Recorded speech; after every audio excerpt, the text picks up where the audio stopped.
Hey guys, welcome to L&D Home. In today's video, we are going to be creating 4 neutral fall DIYs, and we're going to be using mostly products from Dollar Tree. Let's go ahead and jump on in. For this DIY, we are using this autumn sign that I found from Dollar Tree, but I was not a big fan of the kind of leaf pattern, so we're going to be taking the back off, and this was a pain. I used a screwdriver, needle nose pliers. It took me forever, so if you try this DIY, just know you're going to be doing this staple thing for quite a while. It also did damage the back a little bit, but that was okay with me. You are going to have a backing and then a piece of paper that has that print on the front that will come out. I just set those aside because we are going to be giving the front of this sign a bit of a paint job.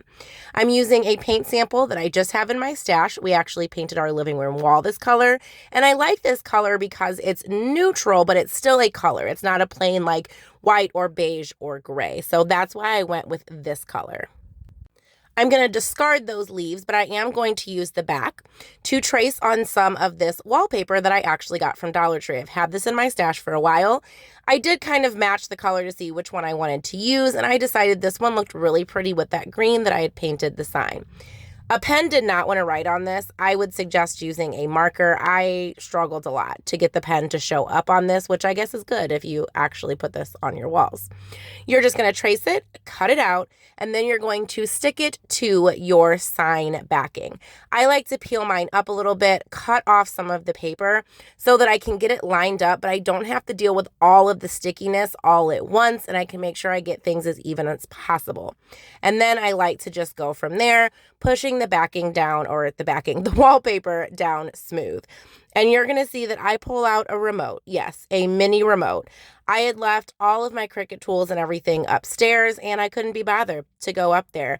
So just know you can use just about anything for this. A credit card, a small remote, Cricut tools, whatever you need. I'm just going to smooth this all down.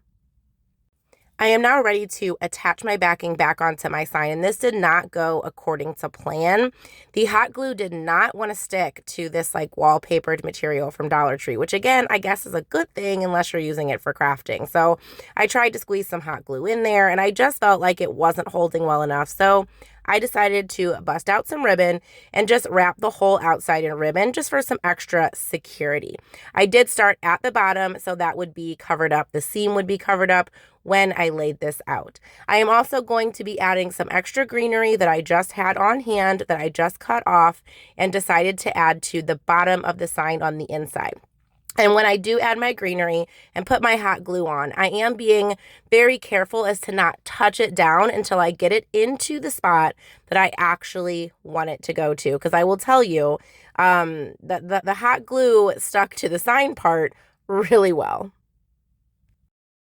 And here we have the final result. I absolutely love the way this turned out, and it's totally customizable. You can do any background you want, any color, and Dollar Tree also has these same signs that have different words on them.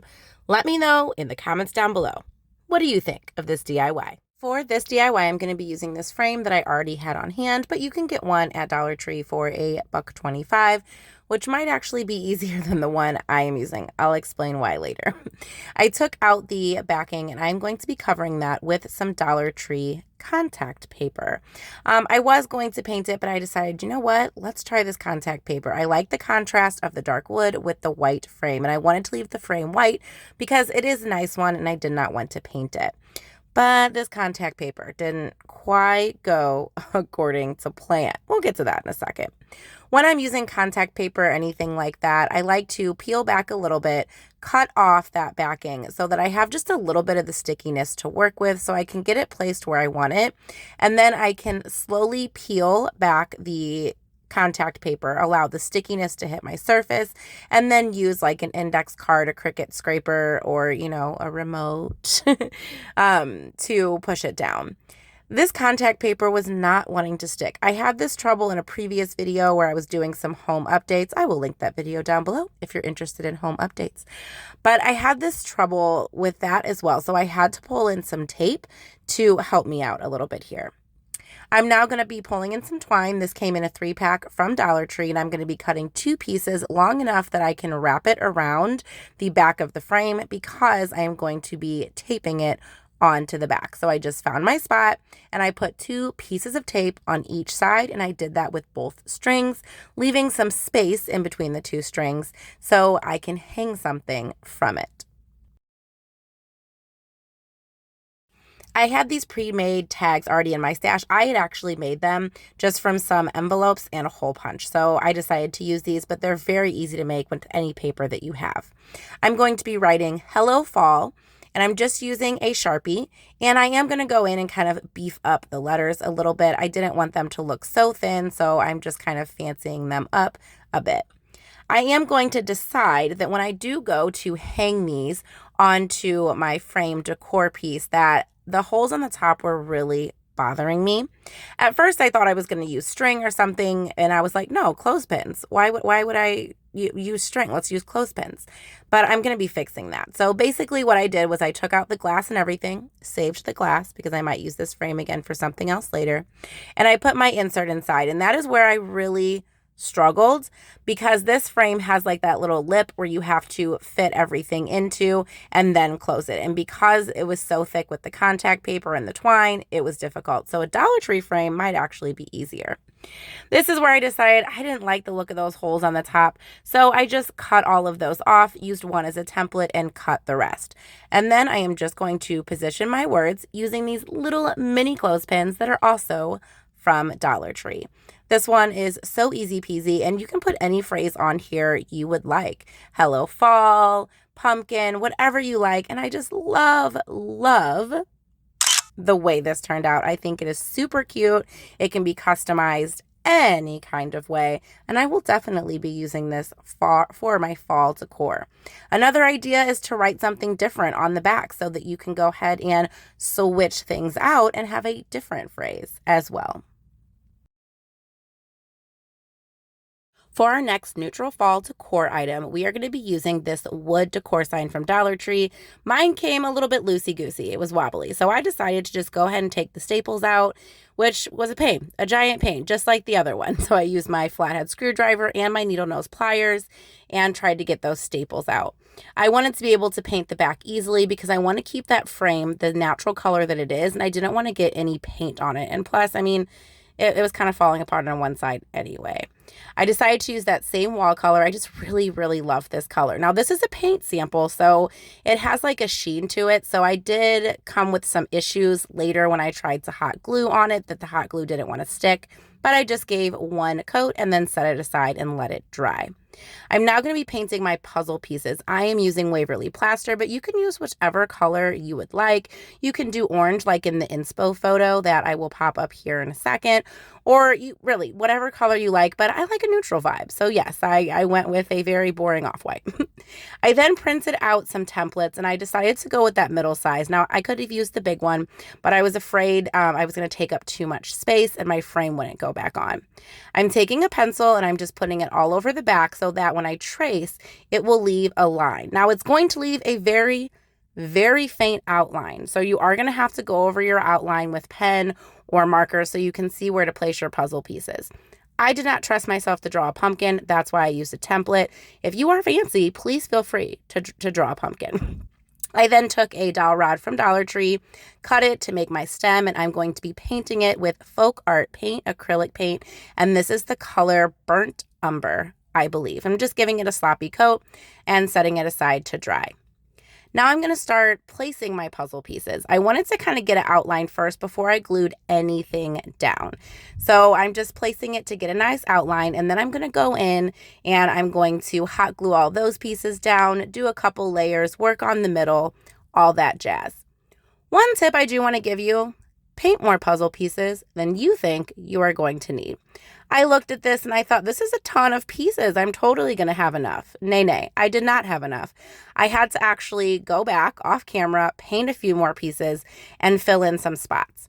I really didn't want to be able to see a lot of that green on the inside because, well, I wanted it to look like a pumpkin that was on a beautiful sign. So tip, paint a lot. Even if you have leftovers, that's okay. It's better to have more than not enough. Once I was ready to put my stem on, I just put some hot glue kind of underneath those puzzle pieces and nuzzled that stem right on in there. Now I'm going to be using some very thin twine that I got in a 3-pack from Dollar Tree. And I'm going to be making just a little tiny bow to go on here. So I did take one piece, cut it in half, so it was kind of a double bow. I'm not the greatest at making bows. I just kind of tie them like I would tie a shoelace and fiddle with them and get them to look halfway decent. I then cut off the ends and went ahead and hot glued that right to where my stem met my beautiful pumpkin. This was probably the trickiest part. So I started by taking some more twine, extra twine, and bringing it through the back so that I could work on my hanger. Now, this is where I had that hot glue issue. You do want to make sure you thread your hanger into this top little part here, into your frame.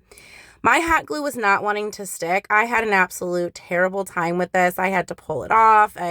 I didn't show all that on camera because no one wants to watch all that struggle, you know, the 20 minutes it took me to figure this out. So maybe use a matte paint, or you can staple it on again or use a different glue. Maybe that would help. But I did glue all my pieces on, and I'm later going to be putting some twine around the edges, and that's just going to be for strength, not for design, because this was not setting well. So I got these beads. These are actually, I believe they are in Crafter Square, and they came with pink, black, and white. And I'm just going to be using the white ones, but the hole doesn't go all the way through on some of them. So I had to take my flathead screwdriver and kind of like gouge out the spot where it was not cut through very well. But this is what I had on hand, and for $1.25, it's a pretty decent price for these beads. I then just tied my hanger onto the back, giving some room for my hanger to move around. And then I added that twine on the back, like I said, just for security, so my frame did not pop off. It wasn't for decoration. I just wanted it to stay there. And here we have the finished product. I think this is so adorable. Yes, you can see my hot glue strings, but it is what it is. I love the way this turned out, and I will definitely be putting this up when I decorate my home for fall. What do you think? For our last DIY in today's video, we're going to be using these cute little home decor items. They're ceramic, and I found them at Dollar Tree. So, are they pine cones or are they artichokes? We don't know, but we're going to make them kind of look like pine cones. So, I'm going to start with the first one, and I'm using, I believe it's burnt umber. It's just a dark brown. I tried to use the paper towel. I didn't like it, so I went with the brush to apply it, and then I am going to be pulling in the paper towel to try and kind of blend and smudge, and I didn't want there to be any harsh lines because I want to do a gradient effect on this. So I'm just taking my brush, and I'm just trying to get not super full coverage. I did want some of the white to show through because I wanted you to be able to really notice the pattern on it and it not be completely covered. On this second one, I'm going to try to do 3 colors. So I'm not going to go as high with this dark brown. I'm back to the first one now. I know we're jumping around a lot, but I'm using kind of a medium-ish brown. I want to say this is Territorial Beige, but I'm not sure. I will have it linked in the description box below. And I'm going to paint the entire top half of this one. Now, I'm not sure if I like how this one turned out. There wasn't as much kind of gradient or blending. I did try, pulled in some more dark brown, tried to get the bottom. I tried to blend it, but I am not an excellent painter or artist, so I just kind of went with it. So don't feel bad if your pieces don't turn out great, because sometimes when I paint, and it's not fabulous. I'm using that same color on this one, but I'm only doing the middle section because I'm going to be doing a really kind of light beige on that top section. And again, I'm trying to blend the best I can so there's not like this weird harsh line from one color to the other. So this is that really light beige that I'm going to be using, and I'm going to be putting this on top again, pulling in the medium brown and that darker brown to just blend the best that I possibly can. My biggest struggle with this DIY was really the blending. Because this material is like ceramic, I noticed that the paint was sticking really well, which is great, but it was also drying really fast on me, so just beware. And here we have the final product. I'm not quite sure how I feel about this one. Let me know what you think in the comments down below. Thank you so much for watching today's video. Make sure you check out the video and the playlist on the screen. And as always, smash that subscribe button so you can become part of our YouTube family. Bye!